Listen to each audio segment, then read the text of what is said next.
오늘은 어떤 책의 구절 일부를 읽어드리면서 말씀을 시작하려고 합니다.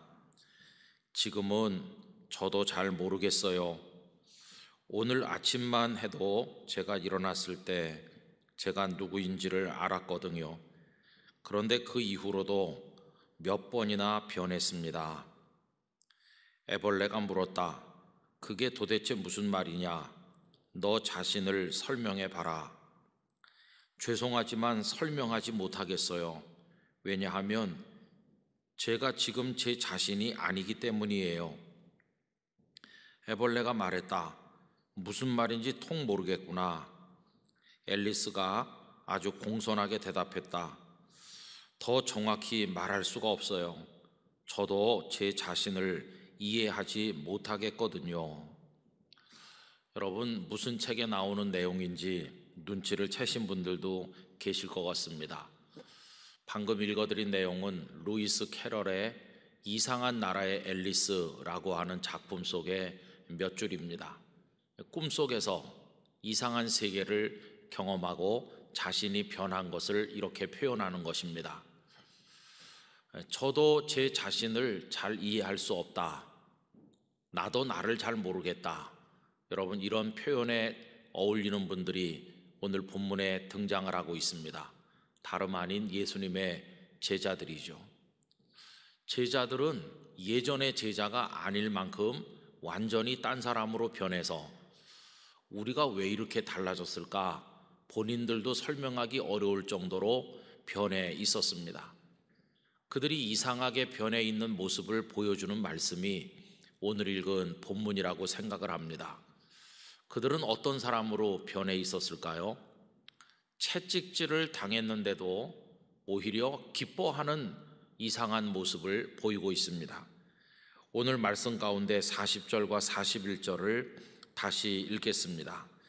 그들이 옳게 여겨 사도들을 불러들여 채찍질하며 예수의 이름으로 말하는 것을 금하고 놓으니 사도들은 그 이름을 위하여 능욕받는 일에 합당한 자로 여기심을 기뻐하면서 공회 앞을 떠나니라. 얻어맞았는데 기뻐하다니 제정신인가? 이렇게 이상한 모습으로 제자들은 변해 있었습니다. 또 그 공회의 사람들이 절대로 예수의 이름으로 말하지 말라고 엄금하면서 위협을 했음에도 이들은 아랑곳하지 아니하고 곳곳에서 예수님을 증거했는데 오늘 말씀 42절을 읽어보면 그들이 날마다 성전에 있든지 집에 있든지 예수는 그리스도라고 가르치기와 전도하기를 그치지 아니하니라 이렇게 되어 있습니다. 여러분, 당시 사람들은 이 제자들을 어떤 눈으로 바라보았을까요? 많은 사람들은 그들을 미친 사람처럼 바라보았을 것입니다. 그러나 소수의 사람들은 이 제자들을 경이롭게 여기면서 존경의 눈으로 바라보았을 것입니다. 이 제자들을 미친 사람처럼 여긴 이들은 교회와 제자들, 성도들을 핍박했겠고 또 반면에 경이로운 눈으로 존경의 눈으로 바라보았던 사람들은 얼마 후에는 자신들도 제자와 합류하여 자신들 역시 그 이상한 사람들 대열에 참여하기 시작을 했을 것입니다. 자, 이렇게 되면서 이 거대한 세상 한쪽 귀퉁이에 이상한 사람들이 조금씩 생겨나게 되었습니다. 여러분, 그들은 다른 사람들이 이해할 수 없는 생각과 행동을 하였는데 정말로 이상하다고 밖에는 말할 수가 없었습니다. 세상의 모든 사람들이 더 많은 것을 소유하기를 원하여 애쓰는 반면 이 사람들은 정직하려고 애썼습니다. 세상 많은 사람들이 승리하려고 애를 쓰는 반면 이들은 올바른 사람이 되기를 원하였습니다. 세상 모든 사람들이 강자가 되려고 애를 쓰는데 이들은 사랑의 사람이 되기를 소원하였습니다. 세상 모든 사람들이 세속적 쾌락을 추구하는 데 반해서 이들은 거룩한 즐거움을 소원하였습니다. 세상의 사람들이 이 땅의 권력과 부요함과 그리고 유명한 명성을 지닌 사람들, 그런 이들에게 줄을 대려고 애를 쓰는 반면 이들은 하늘에 있는 나라와 연결되려고 노력하였습니다. 세상 사람들이 권력자를 안다고, 유명한 사람들을 잘 안다고, 부요한 사람들을 안다고 떠버리면서 자랑하는 반면에 이 사람들은 조용히 미소 지으면서 예수님을 아는 것에 대해서 기뻐하고 감사하였습니다. 여러분, 이 소수의 사람들은 세상 사람들이 볼 때 정말로 이상한 사람들이라고 하지 않을 수 없었습니다. 그런데 이들도 처음부터 이상했던 것은 아닙니다. 그들도 처음에는 다른 사람들과 다를 바가 하나도 없었습니다. 평안하길 원했고, 부유하길 원했고, 쾌락을 즐기길 원했고, 세상에서 성공하길 원하는 모습이 다른 이들과 동일하였습니다. 그런데 그랬던 그들이 조금씩 달라지게 된 것입니다. 예수님을 따르던 초기만 해도 여느 사람들과 같았죠. 한 3년 정도 따라다닌 후에도 완전히 변한 건 아니었습니다. 예수님 오른쪽 왼쪽에 앉기를 서로 탐했는가 하면 시기하고 경쟁하였고, 나중에는 자신들의 입으로 주와 그리스도로 고백했던 그분을 버리고 도망가기도 하였고, 심지어는 예수님을 모른다고 부인하기까지 하였던 사람들입니다. 그런데 이랬던 사람들이 이상한 사람으로, 오늘 본문이 보여주는 사람으로 완전히 변하게 된 것입니다. 여러분, 예수님의 제자들과 그 이후에 그리스도인이라고 자처하는 사람들은 어떻게 이처럼 이상한 사람들로 달라지게 된 것일까요? 그 이유는 그들이 이상하게 되기 훨씬 전에 먼저 이상하게 되신 분이 계셨기 때문입니다. 그분은 다름 아닌 하나님이십니다. 이상하게 보이는 것으로 치면 하나님만큼 이상한 분은 없다고 하겠습니다. 왜냐하면 하나님께서는 그 누구도 가까이 하고 싶어 하지 않는, 그 누구도 사랑하고 싶어 하지 않는 죄인들을 끔찍이도 사랑하시기 때문에 이상한 분이십니다.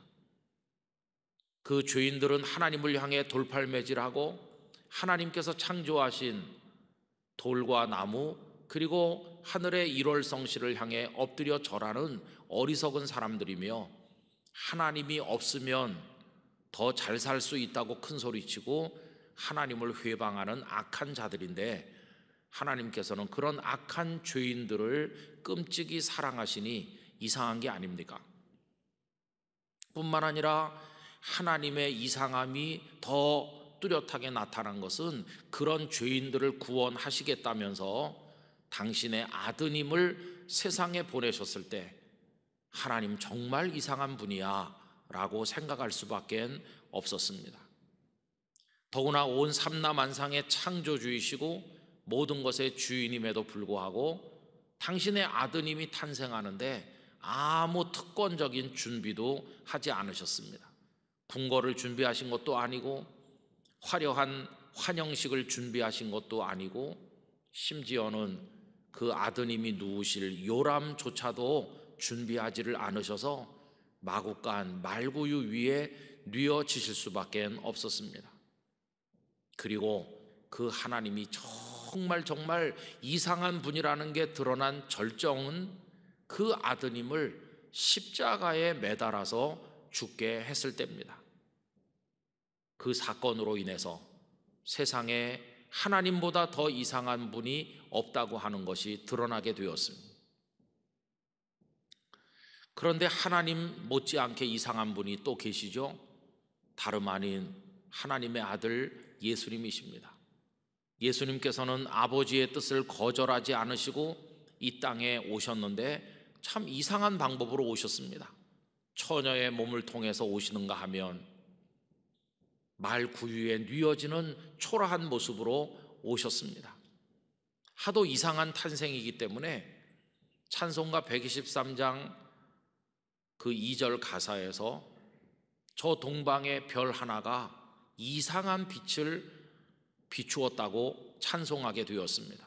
그 별도 이상한 별이었고 그 이상한 별빛을 보고 박사들이 찾아와서 말구 위에 누워있는 아기, 왕치고는 정말 이상한 왕에게 엎드려서 경배하는 도대체 이해할 수 없는 일이 벌어지게 되었습니다. 그리고 그 예수님은 길지 않는 세상을 살면서 이상한 말씀 많이 하시고 이상한 행동도 많이 하셨습니다. 그분이 하는 말씀은 세상 사람들이 하는 말씀과 너무 많이 달랐고 그분의 행동은 더더욱 많이 달랐습니다. 그분은 내 아버지께서 너희를 사랑하신 것 같이 나도 너희를 사랑한다고 말씀하시는가 하면 그 말씀하신 대로 병든 사람, 가난한 사람, 심지어는 세리와 창기들까지 사랑하셔서 그들 곁에 머물러 주셨습니다. 이렇게 하시다가 마지막에 그분이 십자가에 달려 당신의 생명을 다 내놓으시면서 아버지 못지않는 이상한 사랑을 가진 분이라는 것이 온 세상에 드러나게 되었습니다. 하나님의 이상한 모습, 그 아들 예수님의 참으로 이상한 사랑, 여러분 이것이 세상에 드러난 이후 이 세상에는 이상한 나라가 세워져서 그 백성이 될 사람들을 모집하기 시작하였습니다. 사람들을 붙들고 그 나라 안으로 들어오라고 초청하게 된 것입니다. 그런데 그 나라가 이해가 되지 않을 정도로 너무 이상했기 때문에 사람들은 그 나라를 비웃으면서 그 나라의 백성이 되기를 거절하였습니다. 그래서 하나님께서는 그들을 한 사람 한 사람 녹이고 변화시켜서 그 이상한 나라의 백성을 만들기 시작하셨는데 그 일을 맡은 분은 하나님의 영이시며 예수 그리스도의 영이신 성령님이십니다. 성령님께서는 사람들의 마음속을 뚫고 들어가서 거기서 일하십니다. 완악한 사람, 교만한 사람들을 녹이시고 깨뜨리시고 변화시키십니다. 성령님은 진리의 영이시기 때문에 그 진리로 그들의 닫힌 눈을 뜨게 하시고 깨닫게 하십니다. 그들을 깨닫게 하심으로 인간은 연약한 존재이며 희망 없는 죄인이며 아무리 노력해 봤대자 그들을 기다리고 있는 것은 죽음뿐이며 이 세상은 잠깐 지나는 아침 안개처럼 허망한 것이므로 아무리 사랑해 보았대자 소용이 없다는 것을 깨닫게 하시면서 그들에게 구원자는 오직 예수 그리스도 하나님 아버지 바로 한 분밖에 없다는 사실을 그들에게 깨우쳐 주시는 역사를 이루셨습니다. 때때로 성령님은 그들을 강하게 쳐서 그 교만한 인생을 부수기도 하셨는데 성령님께서 손을 대시면 무릎 꿇지 않을 인생이 없고 변화되지 않을 인생이 없었습니다. 앞에서 말씀드린 대로 제자들도 처음에는 세상 사람들과 똑같았지만 하나님의 이상한 사랑을 받고 예수님의 이상한 말씀을 듣고 그 가르침과 그 사랑의 행위들을 보면서 그리고 오순절 다락방에 임하신 성령님의 그 이상한 역사를 경험하면서 이 제자들 변하여서 이상한 나라의 백성이 된 것입니다. 그 결과 오늘 본문이 보여주는 대로 채찍질 당하면서도 기뻐하는 사람, 위협을 받았음에도 굴하지 아니하고 예수님께서 그리스도이심을 온 세상에 증거하는 사람이 된 것이었습니다. 성도 여러분, 지금도 그 이상한 나라는 백성들을 불러 모으고 있는 중입니다. 그 나라의 이름은 하나님의 나라요. 그 나라는 일시적으로 존재하는 지상의 나라와는 달리 하늘에 있는 나라로서 영원한 나라입니다. 지금은 일부만 그 모습이 드러나 있지만 앞으로 그 나라는 완성될 나라요, 영원한 생명을 나누어 주는 나라로 우리 앞에 다가오고 있는 것입니다. 그 나라는 기쁨의 나라, 사랑의 나라, 우리 모두가 들어가야 될 나라로 하나님께서 세워가시고 계신 것입니다. 여러분, 그 이상한 나라의 백성은 세상 사람들과는 많이 다릅니다.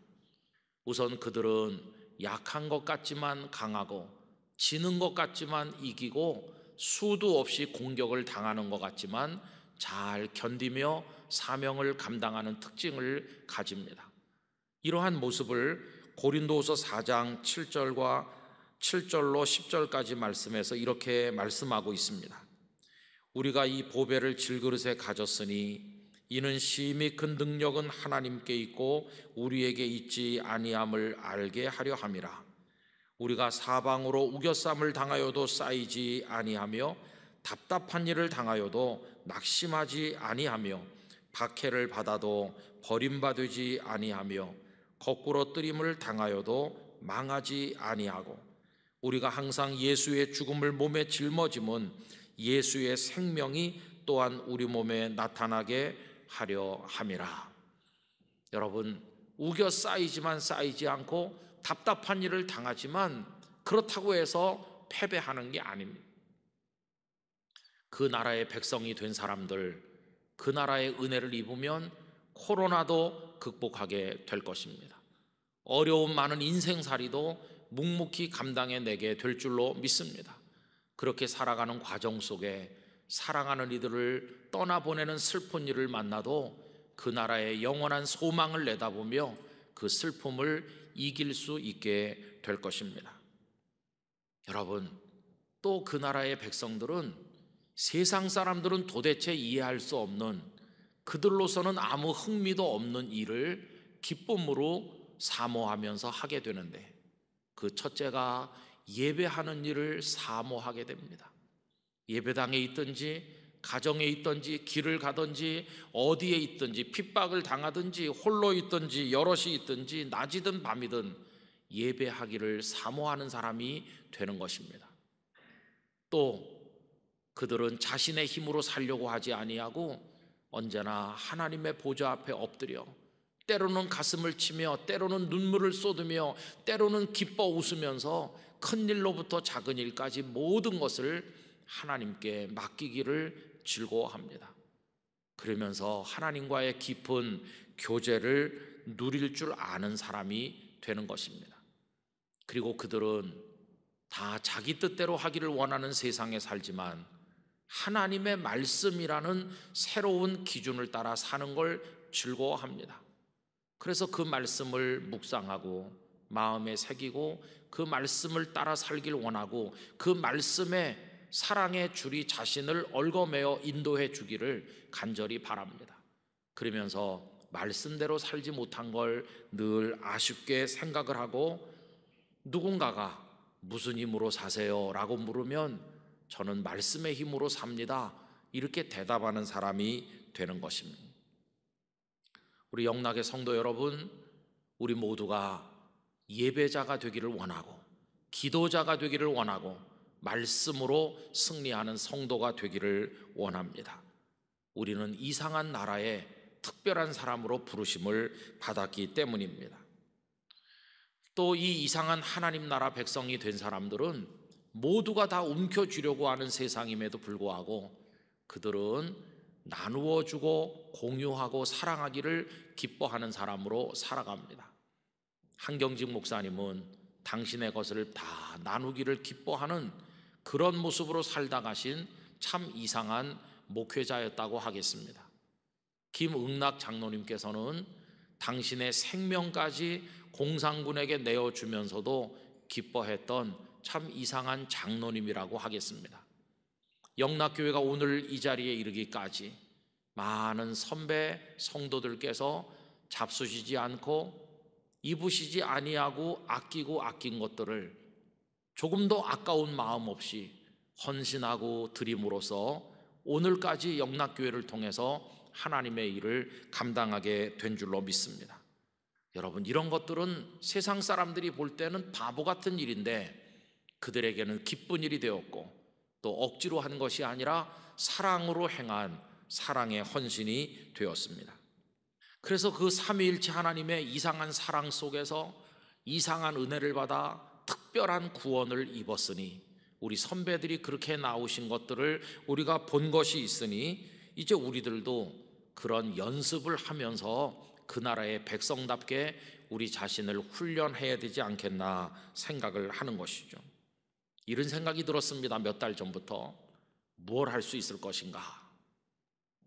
물론 우리가 예배 드리고 헌금도 드리고 뭐 봉사도 합니다마는 그런 거 말고 조금 더 우리 몸을 동원해서 주님의 몸된 교회를 사랑하는 거 할 수 있는 게 뭐가 있을까? 여러분, 제일 먼저 생각난 것은 청소는 할 수 있겠다 하는 생각이 듭니다. 우리 영락교회는 방들이 참 많습니다. 그 방 하나를 우리가 맡아서 일주일에 한 번 나와서 책상도 정돈하고 휴지통도 좀 비우고 필요하면 걸레질도 한번 하고, 그렇게 하면 우리 교회학교 꼬마들이 예배 드리는데 도움되지 않을까요? 우리 얼마든지 할 수 있는데 오랫동안 안 한 거죠. 그래서 우리 교회 청소가 가능한 방들의 리스트를 쭉 홈페이지에 게재하면 나 혼자 아니면 내 기도 친구들 몇 사람이 함께 일주일에 1시간 나와가지고 우리 그런 거 하면서 땀을 흘려보는 게 어떨까?